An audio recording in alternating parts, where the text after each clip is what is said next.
Haniris kitchen. Hi friends, welcome to Haniris kitchen. இன்றைக்கி நம்ம பார்க்க போகிறது வாழைப்பூ வடை. வாழைப்பூ வடை செய்கிறதுக்கு இந்த மாதிரி வாழைப்பூ எடுத்து வச்சுக்கோங்க. நான் அரை கப் அளவுக்கு ரேசன் துவரம்பருப்பு எடுத்துக்கிறேன்.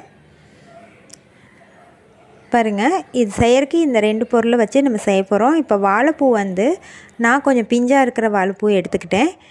இங்கே பாருங்கள், வாழைப்பூவை இப்படி தேய்ச்சிட்டு அதில் இருக்க அந்த நரம்பு இருக்குல்ல, அதை மட்டும் எடுத்துக்கோங்க. அது போடக்கூடாது. அதை மட்டும் எடுத்துட்டு நம்ம சின்ன சின்னதாக கட் பண்ணி வச்சுக்கலாம். பாருங்கள், இந்த மாதிரி எடுத்துக்கோங்க. இப்படின்னா வந்துடும். இந்த மாதிரி எடுத்து நான் இந்த மாதிரி வச்சுருக்கேன். இப்போ நம்ம ரேசன் துவரம் பருப்பை தண்ணியில் ஊற வச்சுக்கலாம்.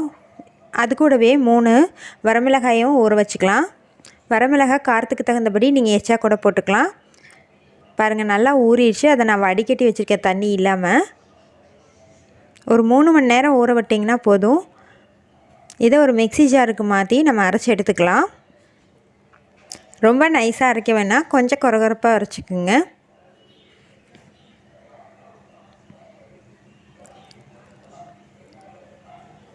இது கூடயே வரமிளகாயும் போட்டு அரைச்சிக்கோங்க. இது கூட 3 பல் அளவுக்கு பூண்டு, ஒரு சின்ன துண்டு இஞ்சி, சோம்பு ஒரு 1/4 டீஸ்பூன், ஒரு 1/4 டீஸ்பூன் கரம் மசாலா தூள்,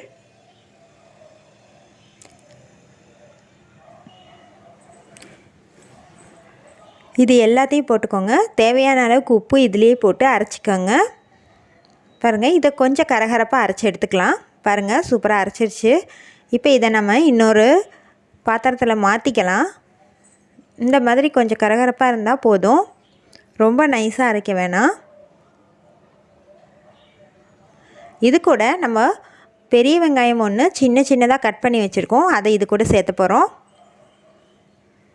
நல்லா சின்னதாக பொடியாக நறுக்கி வச்சுக்கோங்க.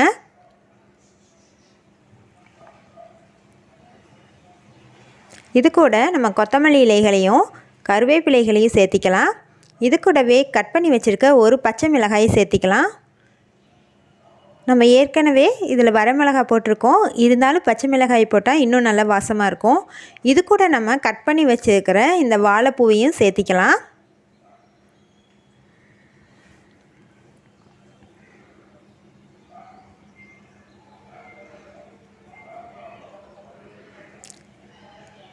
வாழைப்பூவை சேர்த்திட்டு நம்ம நல்லா பிசைஞ்சு விட்டுக்கலாம்.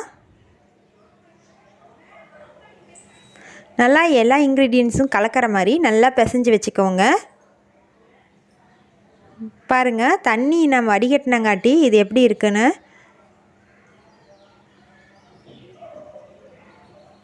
தண்ணி வடிகட்டாமல் போட்டால் ரொம்ப கொல கொலன்னு ஆயிரும். அதனால தான் பருப்பை அரைக்கிறதுக்கு முன்னாடி நல்லா தண்ணியை வடிகட்டிட்டு அப்புறமா அரைக்கணும். பாருங்கள், இதை நல்லா அமுத்தி ஒரு 1/4 மணி நேரம் நம்ம இதை அப்படியே ரெஸ்ட்டில் விட்டுடலாம். கொஞ்சம் நேரம் ஊறட்டும். பாருங்கள், இப்போ 1/4 மணி நேரம் கழிச்சிருச்சு. பாருங்கள், நல்லா ஊறி இருக்குது. இப்போ இதை நம்ம எடுத்து யூஸ் பண்ணும் போது ரொம்ப டேஸ்ட் கிடைக்கும். அப்போவே நம்ம போட்டோம்னா அது ஒரு மாதிரி டேஸ்ட்டாக இருக்கும். இப்போ நம்ம ஒரு 1/4 மணி நேரம் ஊறினதுக்கு பின்னாடி இப்போ நம்ம எடுத்து போடும்போது நல்லா டேஸ்ட்டாகவும் மொறுமொறுப்பாகவும் கிடைக்கும். இந்த மாதிரி தட்டி தட்டி ஒவ்வொரு வடையாக போட்டுக்கோங்க.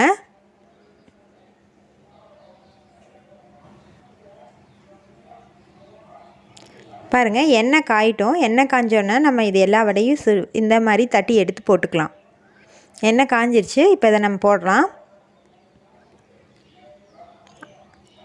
அடுப்பை ரொம்ப ஹை ஃப்ளேமில் வைக்காமல் கொஞ்சம் மீடியம் ஃப்ளேமில் வச்சுக்கோங்க.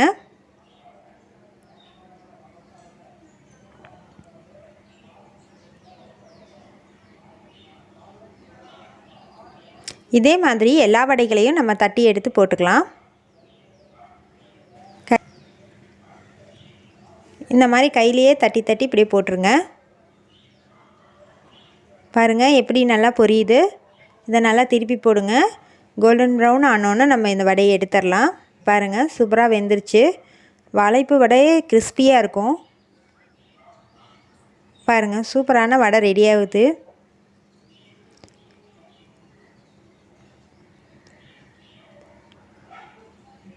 பாருங்கள் வடை சூப்பராக ரெடி ஆயிடுச்சு. இதை நம்ம பிளேட்டுக்கு எடுத்துக்கலாம்.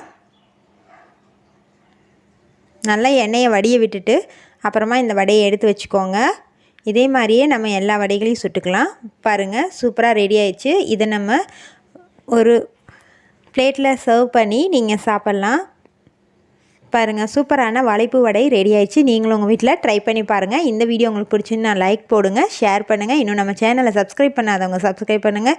கூடவே பக்கத்தில் இருக்க பெல் ஐக்கானை கிளிக் பண்ணுங்கள். தேங்க்ஸ் ஃபார் வாட்சிங்.